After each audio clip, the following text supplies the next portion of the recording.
அடுத்ததாக ஒரு சகோதரி கேள்வி கேட்கிறாங்க. ஒரு வீட்டில் கணவனுக்கு ஹஜ் செய்வதற்குரிய வசதிகள் இருந்தும் அவரும் அந்த கடமையை செய்யாது தமது மனைவிக்கும் ஹஜ் கடமையை நிறைவேற்ற உதவாமல் இருந்தால் அந்த பாவம் மனைவியை சேருமா என்று கேட்கிறாங்க. அதாவது கணவனுக்கு ஹஜ் செய்யும் திறன் இருந்தும் அவர் அந்த ஹஜ் கடமையை நிறைவேற்றவில்லை, மனைவிக்கு ஹஜ் செய்ய உதவாமல் இருந்தால், மனைவிக்கும் ஹஜ் செய்யறதுக்கு உதவாம இருக்கிறாங்க, இந்த நிலையில் அந்த பாவம் மனைவிக்கு சேருமா? மனைவிக்கும் ஹஜ் செய்ய உதவுறார் இல்ல, கணவனும் ஹஜ் செய்கிறார் இல்ல, இந்த பாவம் இப்ப மனைவி ஹஜ் செய்யாம இருக்கிறதுனால அவங்களுக்கு வருமா என்று கேட்கிறாங்க. அதாவது இந்த பல விஷயங்களை கவனத்துல கொள்ளணும்.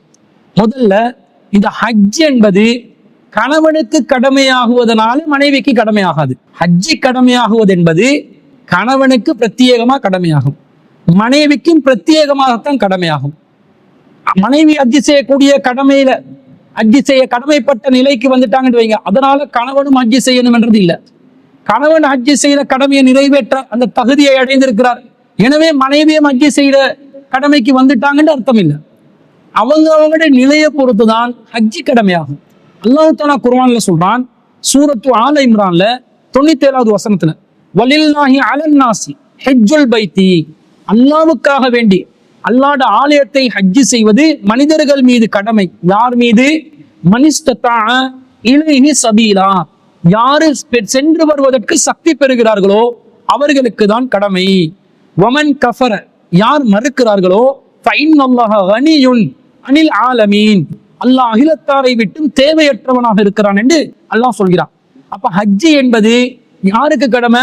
மனிஸ்ததா இலைஹி சபீலா, யாருக்கு சென்று வர சக்தி இருக்குதோ அவங்களுக்கு தான் நல்லா கடமை என்றார். அப்ப கணவன் ஹஜ் செய்வதற்கு சென்று வர சக்தி உள்ள நிலையில் பொருளாதார வசதி, உடல் ஆரோக்கியம், தேக ஆரோக்கியம் ரெண்டு இருந்தால் கணவனுக்கு ஹஜ் கடமையாகும். அந்த நிலையிலிருந்து கணவன் ஹஜ் செய்யாமல் இருந்தால் அவர் குற்றவாளி. மனைவிக்கு பொருளாதார வசதி இருந்தா ஹஜ் செய்வதற்கு சென்று வருவதற்கு சக்தி, பொருளாதார வசதி, தேக ஆரோக்கியம், சுகாதாரம் இரண்டும் இருக்கிறதா, அப்ப மனைவிக்கு ஹஜ் செய்வதற்கு கடமையாகுகிறது. அப்ப ஹஜ் செய்யாம இருந்தா அவங்க மேல குற்றமாகும்.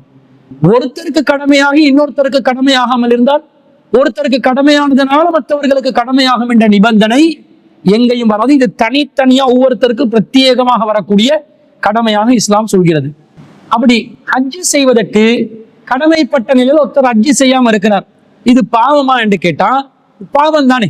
ஒரு கடமையை நிறைவேற்றாம இருக்கிறது பாவம் தானே.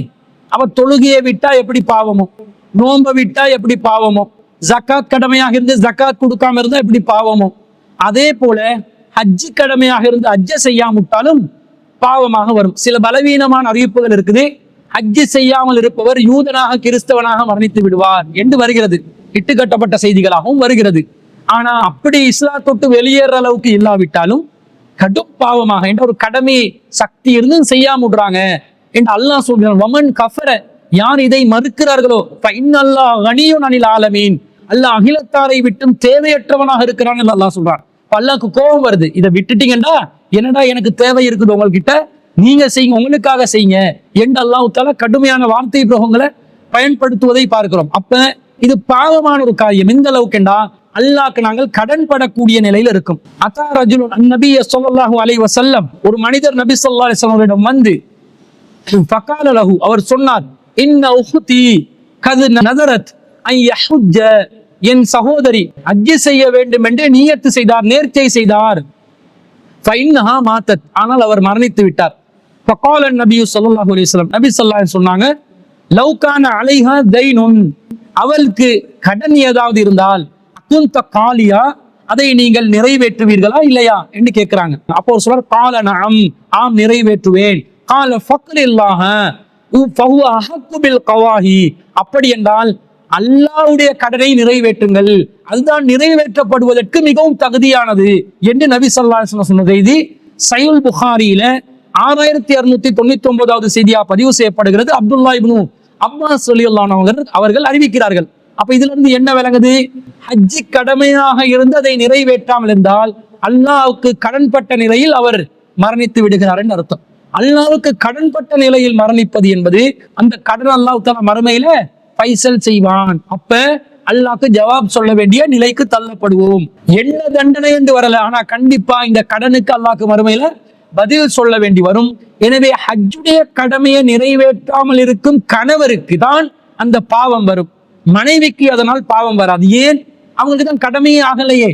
கடமை ஆகாதவங்க எதுக்கு நிறைவேற்றாத குற்றத்துக்கு பாவம் வரும், தண்டனை வரும் என்று எதற்கு அஞ்ச வேண்டும்? கணவன் நிறைவேற்றாமல் இருந்த பாவம் மனைவிக்கு வருமான்னு கேட்டா அதுவும் வராது. காரணம் வலா தஸிரு வாஸிரத்துன் விஸ்ர உக்ரா, ஒருவர் சுமையை இன்னொருவர் சுமக்க மாட்டார் என்று இஸ்லாம் தெளிவாக சொல்லிவிட்டது. அப்ப கணவன் செய்யாத பாவம் கணவன் தான் சுமப்பார், மனைவி சுமக்க மாட்டார். மனைவிக்கு கடமையாக இருந்து மனைவி நிறைவேற்றாமல் இருந்தார், மனைவியின் பாவத்தை மனைவிதான் சுமக்கணும், கணவன் சுமக்க வேண்டிய அவசியம் வராது என்பதை நாங்கள் இவைகளிலிருந்து புரிந்து கொள்கிறோம். அப்ப இதிலிருந்து கணவன் ஹஜ்ஜு கடமையான அதை நிறைவேற்றாவிட்டால் கணவன் தான் பாவத்தை சுமக்க வேண்டுமே தவிர மனைவிக்கு அதுல எந்த ஒரு பங்கும் இல்லை என்பதுதான் அந்த கேள்வி கேட்ட சகோதரிக்கு நாங்கள் பதிலாக பதிவு செய்து கொள்கிறோம். அன்பிற்குரிய சகோதரர்களே, இது போன்ற உங்களுடைய மார்க்கம் சார்ந்த கேள்விகளை திரையில் தென்படக்கூடிய வாட்ஸ்அப் இலக்கத்திற்கு நீங்கள் அனுப்பி வையுங்கள். கேள்விகளை அனுப்பும் போது தயவு செய்து பல மணித்தியால கணக்குல ஆடியோவாக பேசாமல் உங்களுடைய கேள்வியை சுருக்கமாக டைப் செஞ்சு அனுப்புங்க. அப்படி டைப் செய்து அனுப்பினால், எழுத்து வடிவத்தில் அனுப்பினால் கேள்விகளுக்கு பதில் அளிப்பதற்கு தயாராகுவதற்கு லேசாக இருக்கிறது. அதே நேரத்தில் உங்களோட பேர்களையும் ஊரையும் பதிவு செய்து அனுப்புங்கள். அப்பதான் நீங்க யாரு எந்த இடத்துல இருந்து கேட்கிறீங்கன்றதை கூட எங்களுக்கு தகவலாக திரட்டி கொள்ளலாம் என்பதையும் கூறிக்கொள்கிறோம். ஆனால் நீங்கள் கேட்கக்கூடிய எந்த கேள்வியாக இருந்தாலும் அதற்கான பதில்களை நாங்கள் இன்ஷா அல்லாஹ் குர்ஆன் சுன்னா வழியிலிருந்து வழங்குவோம். அதே நேரத்துல ஏற்கனவே கேட்கப்பட்ட கேள்வியை நீங்க கேட்டிருக்கிறீங்கன்னா ஏற்கனவே சொன்ன பதில நாங்க வீடியோவாக இருக்கிற அந்த பதிவை நாங்க உங்களோட வாட்ஸ்அப் இலக்கத்துக்கு அனுப்பி வைப்போம். திரும்பி அந்த கேள்வி ரிப்பீட் ஆக கூடாது என்பதற்காக அதை நாங்கள் செய்வோம் என்பதையும் நினைவில் கொள்ள வேண்டும். எனவே உங்களுடைய கேள்விகளை திரையில் தென்படக்கூடிய இலக்கத்திற்கு அனுப்புமாறு கேட்டுக்கொண்டு இந்த வாரத்திற்கான சிடிஜையின் உங்கள் கேள்வி நேர நிகழ்ச்சியை இத்துடன் நாங்கள் நிறைவு செய்து கொள்கிறோம். வாஹிரு தஅவானா அனில் ஹம்துலில்லாஹி ரப்பில் ஆலமீன். சுப்ஹானக அல்லாஹும்ம வ பிஹம்திக அஷ்ஹது அல்லா இலாஹா இல்லா அன்த அஸ்தக்ஃபிருக வ அத்தூபு இலைக்.